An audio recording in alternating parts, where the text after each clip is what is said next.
So I just want to say thanks to Steve for presenting that great presentation. It's a really wonderful setup for what I'm about to show you, where we're building off that, learning more about the context, principles, and some of the pathways. And I'm really excited to share this research with you. So this is a joint paper with Dan and our RA Benji, who is here in spirit. We think this is a really interesting question because while almost all principals have experience as teachers, we actually don't know very much about how this experience helps prepare them for the principalship, or even if it does prepare them for the principalship. And this seems like a very fundamental question, and we're very excited to start poking at what we think is like probably the first attempt to dig into something like this. And I think Steve did a great job of illustrating some of the challenges we're going to have. So what we want to show you today is we have results from two questions on this topic. The first is that we're going to look at whether teacher value added predicts principal value added. So these will be our measures of effectiveness, and we're going to have some caveats for how much we think we're actually capturing principal effectiveness with this PVA measure. Second, we're also interested to know if it's important that experiences within the same district or school, or if it's external experience. So again, there's a lot of challenges with trying to do this. And we think the two key challenges are definitely about the measure of principal effectiveness. Can we really capture that with principal value added? So we're going to show you a lot of different ways to specify principal value added to try to show you how robust these findings might be. Unique to this study, we're also going to be concerned that a very small fraction of teachers actually are observed as principals. Just the way the principal labor market works, you might be concerned that we're estimating relationships for people we observe in a principalship, and that might not hold if you try to make generalities outside of that sample. So we'll try to show you a few results related to that as well.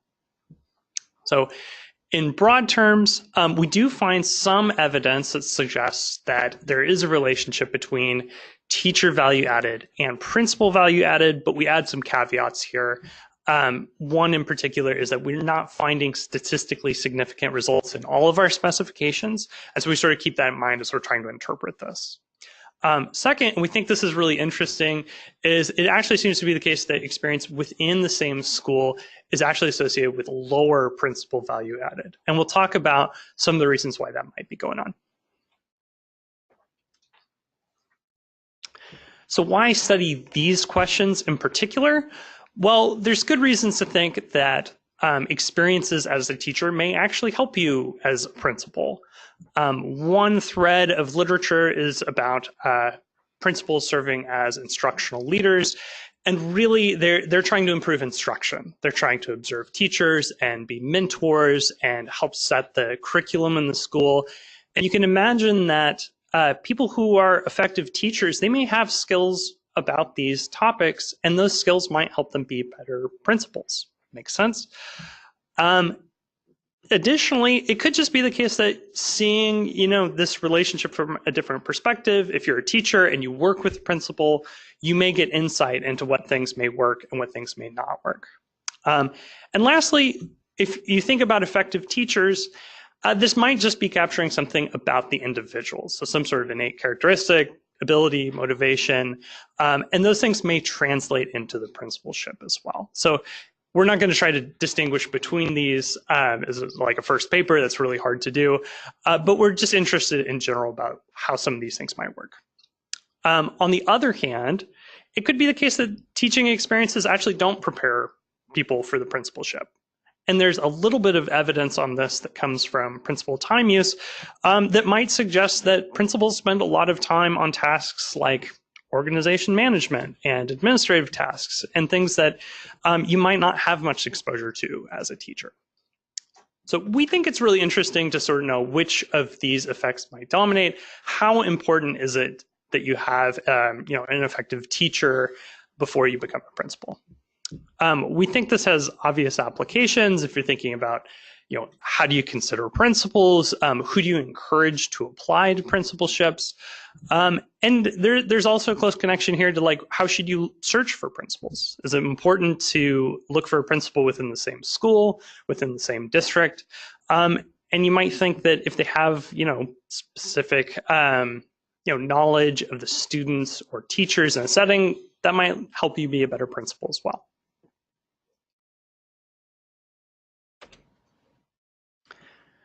Our two key measures are teacher value added and principal value added.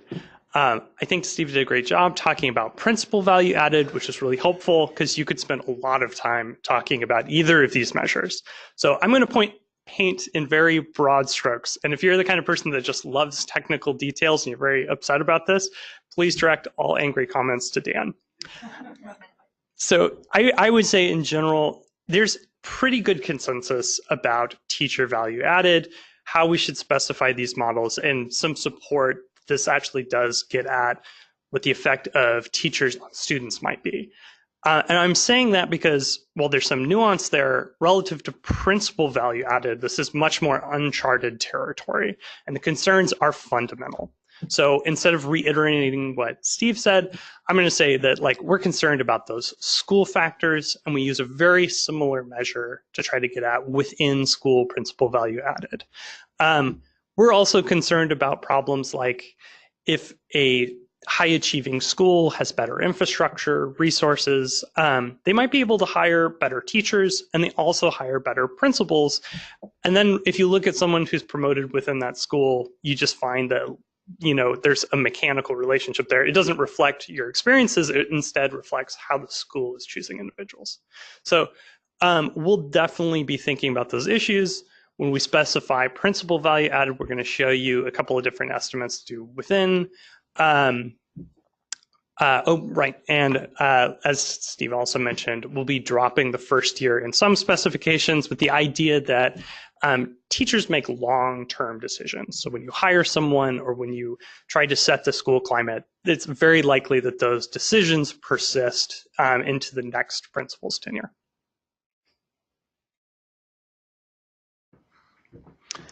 We use data from Washington State to get at this question, and it's really quite ideal. You need a long panel of student achievement data to be able to answer this question, because you have to be able to estimate teacher value added in the first part of someone's career and then match it to principal value added at the end of someone's career.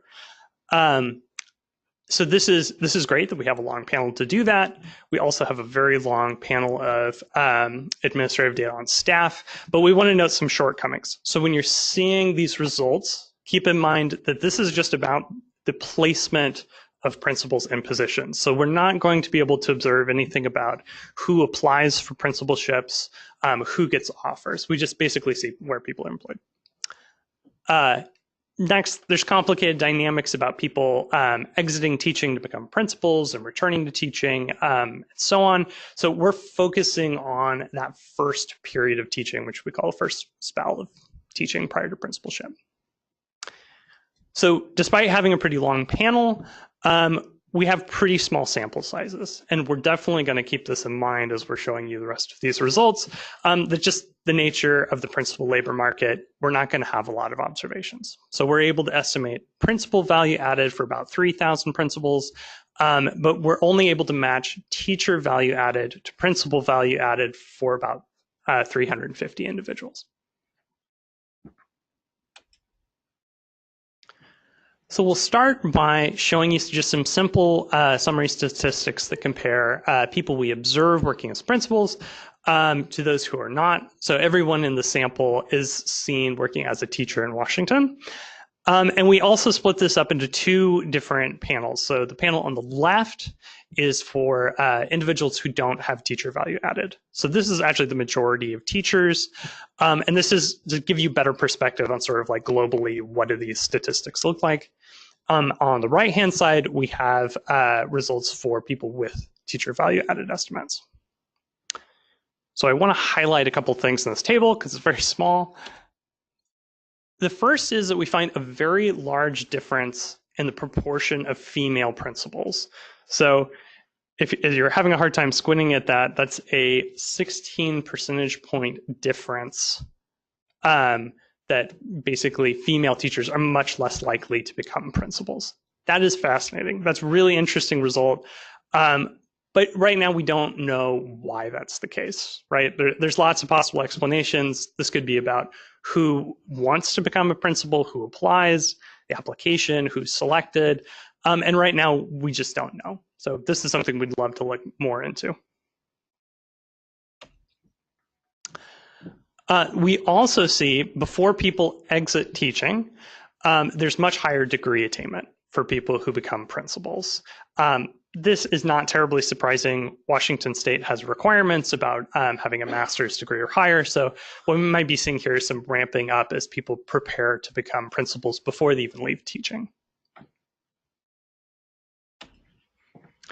And lastly, and this is similar to what we've seen in research on teachers, that principal labor markets are pretty well localized. So over half of principals in our sample have teaching experience in the same district, and over 20% have experience in the same school. So that will really color how we're thinking about how the hiring process happens and some of our concerns for bias.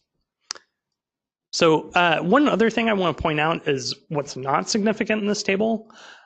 We have two different measures that I think are very interesting, with teacher value added at the top of the table and WESB scores, which is a teacher licensure test. And we actually don't find significant differences between people who are hired as principals and those who are not. And I think that's really interesting if we're concerned about selection on your prior teaching experiences. But we're going to come back to that in more detail at the end of the presentation.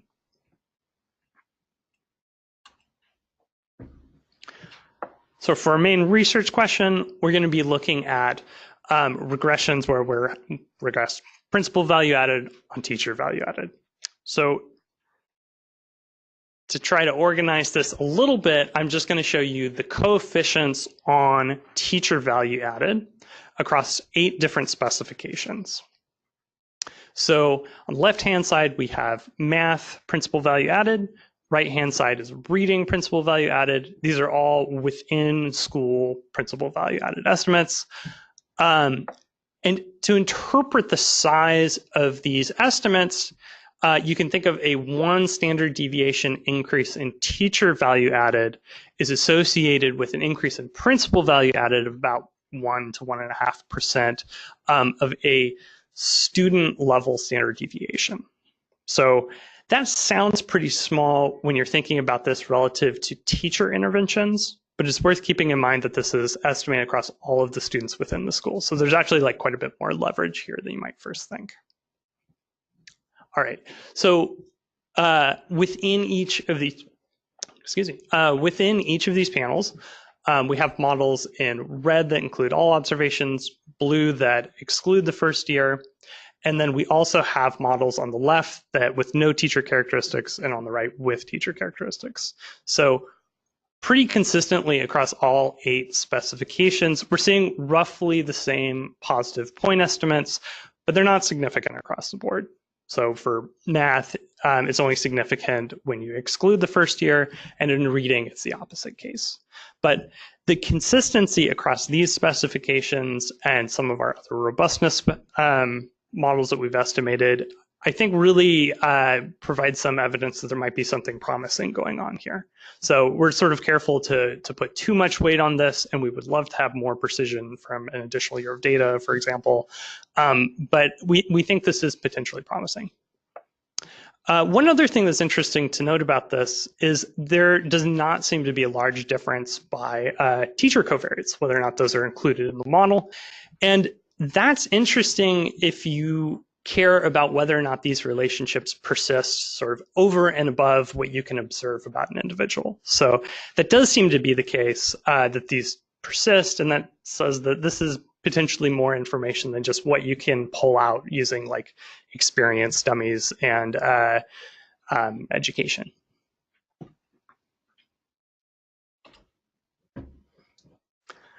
So next, we're going to turn to looking at where the experience happens and if it's important to have experience within the same school or district. And we'll start by looking at principals who are hired internally to the school relative to people who are hired external to the district. So these are indicator variables in a regression that includes indicators for internal to district, internal to school, and it's all relative to external hires. We definitely find some evidence of negative effects in math for PVA and sort of mixed evidence for reading. It's not really consistent. But if anything, this suggests it's not beneficial to actually have experience within the same school. I think that's really interesting. Thanks. I think that's a really interesting finding because it sort of is directly in contrast with sort of like specific human capital. And it could be the case that this is something about it's very difficult to be promoted within the same setting that you're a teacher, that you have to potentially change the perceptions of your former coworkers, and maybe that's hard to do. That said, I also want to say that the decision to have an internal versus an external hire is certainly not random. So we don't want to put too much emphasis on this without really exploring why certain districts have internal versus external hires. So interestingly, in contrast to being hired within the school, people who are hired within the same district but not in the same school have roughly the same principal value added as people who are hired externally. So it seems to be something very specific to the internal school hires that have this negative correlation in math.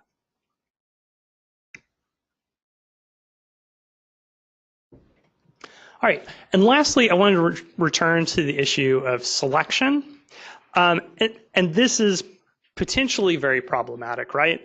You might be worried that high-performing teachers are the ones who persist in the labor market, and so that they're just more likely to be chosen for principalship. And then when you're comparing their effectiveness to principal value added, you're not getting a picture of, you're getting a biased picture of the relationship between teaching effectiveness and principal effectiveness. So what we've done in this is we're showing you the marginal effects on the probability that someone is hired as a principal. The left-hand column is for all teachers in Washington, and the right-hand column is just for those with value-added estimates. And the first two coefficients there for math and reading and teacher value-added are pretty close to zero. And this actually suggests that there might not be a problematic sorting at this level to the principalship. So it might not be that the best teachers stick around and become principals. I also think it's really important to note that if teaching experience and being an effective teacher matters for the principalship, this is actually pretty concerning. That you sort of want to if teacher value added captures something about your innate motivation or ability, you'd really want these to be positive coefficients, that you get those motivated people into leadership positions. And it doesn't seem to be the case at this point. So the other thing I want to highlight is, again, the result for female. It's very negative. To interpret the size of this coefficient, you can think the baseline probability of being hired as a principal is about 3%. So when you're talking about a 1% decline in the probability of being hired, that's a very big effect, even conditional on education and experience and those kinds of characteristics. So again, something very interesting is going on there.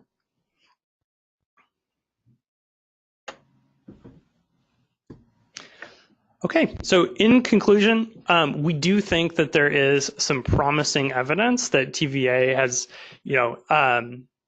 an association with principal value added, and it's definitely a venue for future research. But currently, we have some caution with the amount of precision that we have. We can't really distinguish much difference between our different specifications. So. We'd love to get an additional year of data. It would actually really help improve our precision quite a bit. And moreover, having some more validity around principal value added, and if whether this captures principal's effects on students is, I think, a really important part of this paper. Second, Again, we find some evidence that people who are promoted internal to the school actually have lower principal value added. And there's definitely a lot of interesting stuff to explore around that. And then just again, we're finding very big differences by gender and very little evidence that people are actually selecting principals based on their teaching effectiveness. Okay.